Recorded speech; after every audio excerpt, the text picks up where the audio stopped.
नमस्कार, आप देख रहे हैं ब्रेकिंग बिहार। कई राजनेताओं से आपको मुलाकात कराते हैं, लेकिन आज एक ऐसे शख्स से आपको मुलाकात कराएंगे जिसको आपको जानते हैं कि डॉक्टर को धरती का भगवान कहा जाता है। लेकिन इन दिनों जिस प्रकार से जो घटनाएं सामने आती है, कई जो तस्वीरें सामने आती है, इस कहावत को झूठा भी साबित करती है। लेकिन आज जिस शख्स से आपको मिलाएंगे, सही अर्थों में देखा जाए तो धरती के भगवान कहे जाने वाले डॉक्टर का ही रूप है। इनके पिताजी भी गरीबों के मसीहा माने जाते हैं। और सबसे महत्वपूर्ण बात है कि अगर आपको कोई बीमारी होती है तो बीमारी से ज़्यादा चिंता यह होती है कि इलाज कैसे कराएंगे।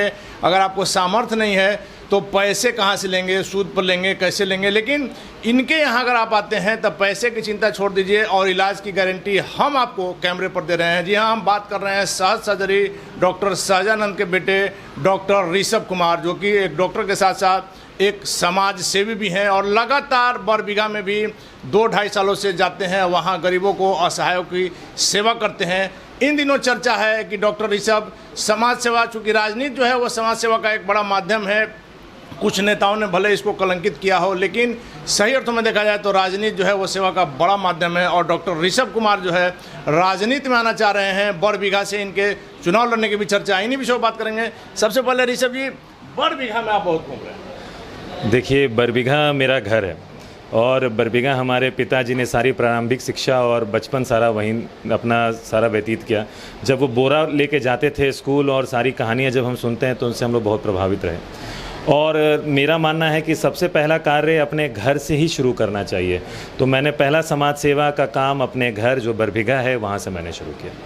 लेकिन सर, एक चीज़ तो मानेंगे ना, जो हमने कहा कि आपके यहाँ पटना में एक ऐसा क्लिनिक है, एक ऐसा हॉस्पिटल है जहाँ सटीक इलाज, पैसा का टेंशन नहीं। ये बिल्कुल सही है। और हमारे पिताजी आज गरीबों के मसीहा किसका कारण जाने जाते हैं।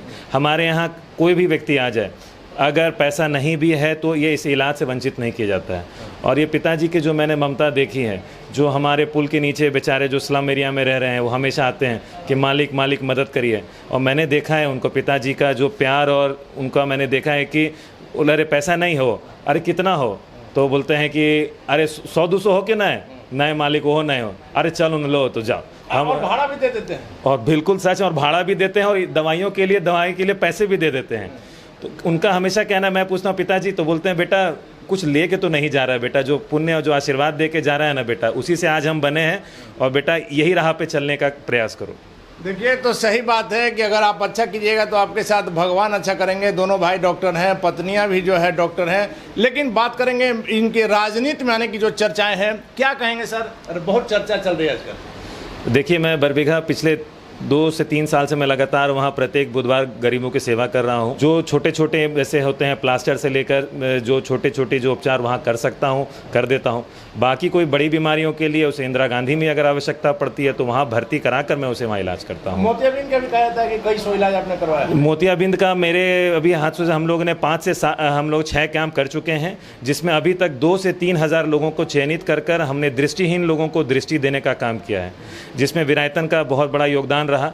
और आज हमारी मेहनत से यह है कि ज़्यादातर अब गांव में मैं जाता हूं तो मोतियाबिंद के लोग अब कम होते जा रहे हैं। और मोतियाबिंद एक ऐसी बीमारी है जिसमें हम लोग के प्रयास से कि दृष्टिहीन को लोगों को दृष्टि, जो एक इलाज वाला इसका इलाज संभव है, तो लोगों में जागरूकता की कमी थी, पैसों की कमी थी। और हमारा अथक प्रयास रहता है कि 1 रुपया नहीं खर्च होने देते हैं। ले जाने से लाने तक का, उन्हें खाना तक का, उनके वहाँ रुकाने तक का और ऑपरेशन से लेंस तक का सारा खर्च हम लोग खुद स्वयं उठाते हैं और उन्हें फिर हम लोग लाकर वापस उनके घर उनको छोड़ देते हैं। राजनीति में आने का ख्याल कैसे आया सर? क्योंकि चर्चाएं चली थी लोकसभा में भी, आपके पिताजी डॉक्टर सहजानंद प्रसाद सिंह का नवादा से चुनाव लड़ने का, अभी आपके जो है बरबीघा से चुनावी मैदान में आने के बाद। देखिए, जब गए तो हमारे वहाँ लोगों की इच्छा है कि बहुत मतलब कि बहुत वहाँ पे बहुत स्वास्थ्य से लेके हर चीज़ की बरबीघा में बहुत कमी है।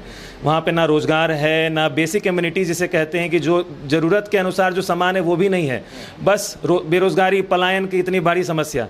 तो वहाँ लोगों की गुहार और लोगों का इच्छा कि आप आएँ, तो उन लोगों की समस्या देखते हुए, और अभी जो मैं काम कर पा रहा हूँ एक छोटे स्तर पे काम कर पा रहा हूँ।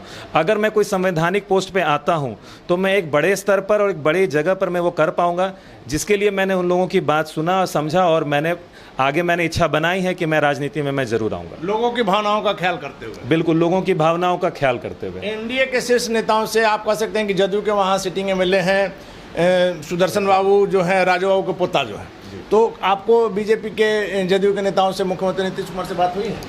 हमारी सबसे बात हुई है, हमारा लोगों से है। देखिए, अब सुदर्शन जी अपने स्तर पे रहे, पर लोगों को जैसा उन लोगों की वहाँ कमी रही, लोग हमेशा मिलते रहे हैं, उनसे बहुत लोग नाखुश भी हैं।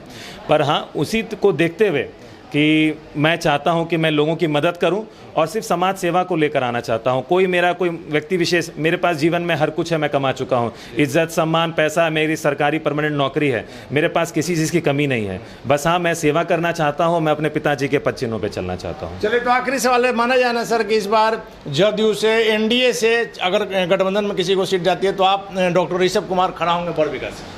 देखिए, मैं तो अभी पार्टी का मैं व्यक्ति को नहीं कहूँगा, पर हाँ, मेरी इच्छा है कि मैं ज़रूर खड़ा हूँ और ये मैं सुनिश्चित करता हूँ कि इस बार मैं इलेक्शन में मैं आऊँगा और अच्छे जोर शोर से आऊँगा और विजयी होकर जाऊँगा।